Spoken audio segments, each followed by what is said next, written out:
E aí, pessoal, beleza? Bem-vindos a mais um vídeo do canal Errâncias, um canal dedicado à literatura, política e psicanálise.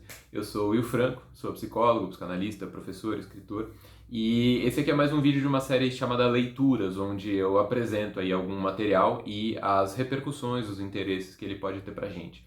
Eu hoje queria falar com vocês de uma produção em quadrinhos, que é o Sandman. Sandman, que é do Neil Gaiman.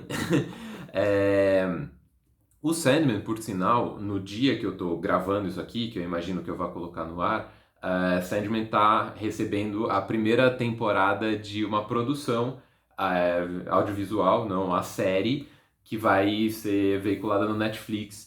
E eu achei interessante que isso está sendo feito, estou curioso para ver, mas não assisti ainda, não sei se você já viu, não sei quando você está assistindo isso aqui. Se você eventualmente assistiu, dá um toque aí, comenta alguma coisa. É, eu vou falar especificamente dos quadrinhos, que não faz muito tempo que eu mesmo li. Eles foram veiculados inicialmente em banca de jornal, como revistinha, né, revista normal, e a versão que isso entre final dos anos 80 e começo dos anos 90, que saíram os quadrinhos do Sandman. E aí, depois, isso foi organizado nessa edição, que é a edição que eu tenho, que foi a que eu li, que é o Sandman Absoluto, né? Que é a edição em livro, né? Graphic novel, assim, papel de luxo, tudo um monte de material extra e tal. São 4 volumes desse tamanho, cada um tem mais ou menos 20 quadrinhos.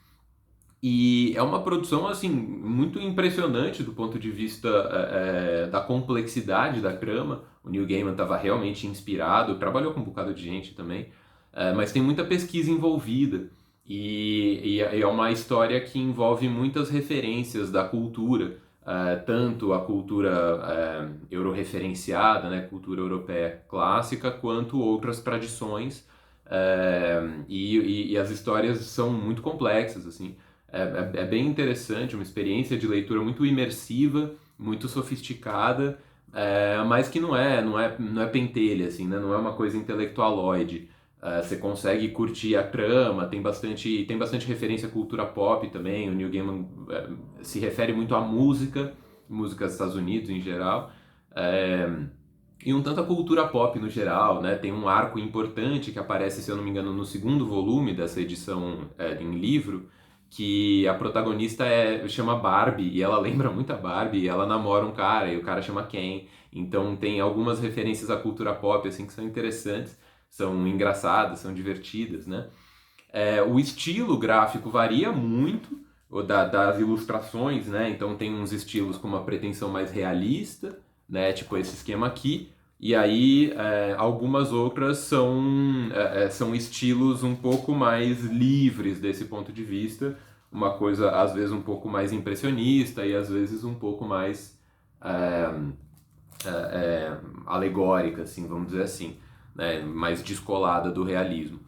E, e vale bem a pena, assim, eu super recomendo. A trama básica, eu vou tentar evitar spoilers aqui, mas a trama básica se refere ao personagem justamente Sandman, que seria o Homem de Areia, que é o mestre dos sonhos. O Sandman é o mestre dos sonhos, ele não é um humano, ele seria um dos 7 perpétuos. O que são os perpétuos? Os perpétuos são instâncias, eles são tipo deuses, mas eles são mais do que deuses, então na hierarquia, né, dos seres, eles estariam acima dos deuses, e eles seriam como se fosse os pilares estruturantes do universo, no geral. Então, tem o Mestre dos Sonhos, né, que é o Sandman, e aí tem os outros perpétuos. Então tem desejo, tem a morte, tem delírio, tem o destino, e tem mais um ou outro que não tá me ocorrendo agora. Tem o destruição, e tá faltando um que eu realmente acho que eu não vou lembrar. Então são os 7 perpétuos, eles são como se fossem irmãos, eles são irmãos, eles se chamam de irmãos. E, e a premissa da história, que é o que acontece logo no comecinho, então não chega a ser um spoiler, é que um grupo de humanos, se eu não me engano no século XIX, eles são meio satanistas, assim, e aí eles estão fazendo um ritual para conseguir aprisionar o diabo, só que um bagulho dá errado e eles aprisionam o Sandman. E aí o Sandman fica um século preso nesse esquema aí que esses satanistas tinham feito. E aí ele sai um século depois e vai um pouco recolhendo os efeitos desse período de cativeiro para as terras do sonhar, que é o reino dele. Então ele tem um reino próprio, além de ele intervir, né, no reino dos humanos, e ele viaja no tempo e tudo isso.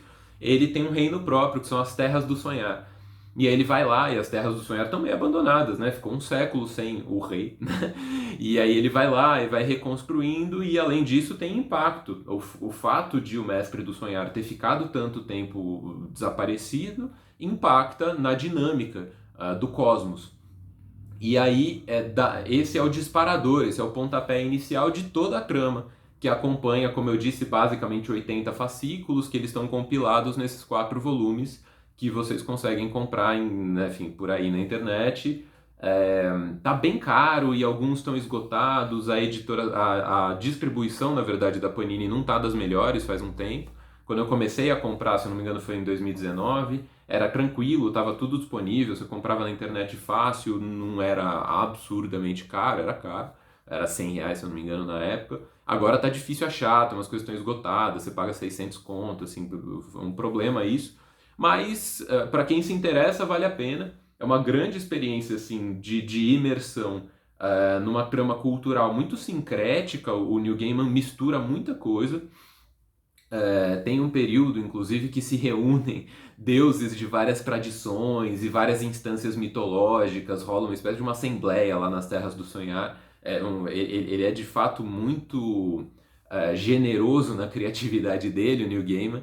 E então acho que é isso, assim, é uma experiência que eu recomendo, é uma experiência de leitura interessante, tem esse caráter imersivo. Para quem não é cabeçudão, também tem valor, porque tem um dinamismo, tem bastante texto para quadrinhos, né? Não é tão dinâmico quanto muitos outros quadrinhos que são muito mais ação, mais Kraton Pop, assim. Esse é mais falado, é mais discurso, né? Tem uma coisa mais artística, assim.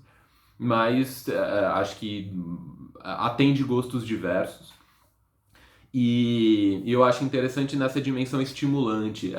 O Neil Gaiman tem uma coisa imaginativa que eu acho muito valorosa, porque acho que destoa de uma pretensão mais pragmática, uma coisa de uma espécie de adesão ferrenha ao realismo que muitas vezes empobrece o real.